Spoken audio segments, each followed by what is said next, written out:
જે રીતે આમ આદમી પાર્ટી અત્યારે ચૂંટણી જે મજબૂતાઈથી લડી રહી છે એના કરતાં ભાજપ ડરી ગઈ છે. ભાજપના લોકોને અત્યારે નીકળી શકે એવી સ્થિતિમાં નથી.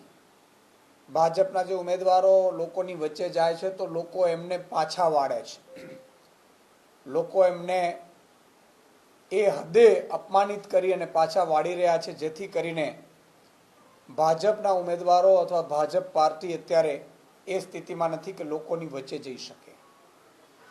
એની વચ્ચે જ્યારે આમ આદમી પાર્ટી અત્યારે લોકોની ઉમ્મીદ બની ગઈ છે.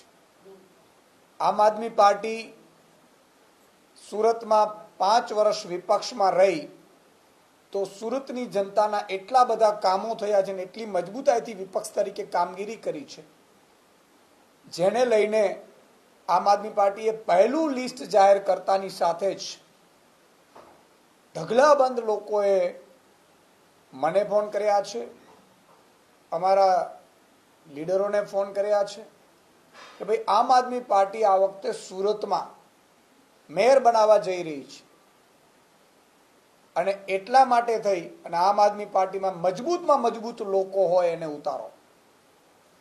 સ્વાભાવિક છે કે આ જ્યારે ફોનથી નહીં પરંતુ ઢગલાબંધ ફોનથી આવીને સુરતમાં અત્યારે એક માહોલ બની ગયો છે કે ભાઈ આમ આદમી પાર્ટી એ કામ કર્યા છે અને આમ આદમી પાર્ટીના લોકોએ સુરતના લોકો માટે, જનતા માટે લડ્યા છે અને ભાજપને ભ્રષ્ટાચાર કરતા 100 વાર વિચારતા કર્યા છે. ત્યારે સુરતવાસીઓની ખૂબ ઉમ્મીદના પગલે અમે નક્કી કર્યું છે કે અમારા મજબૂત લીડર, મજબૂત આગેવાન અને મજબૂતાઈથી સુરતમાં સ્વાભાવિક છે કે મેયર બનવા જ્યારે આમ આદમી પાર્ટી જઈ રહી છે, લોકોની એક ઉમ્મીદ છે, ત્યારે એવા વિઝનરી નેતા કે જે 2012થી ચૂંટણી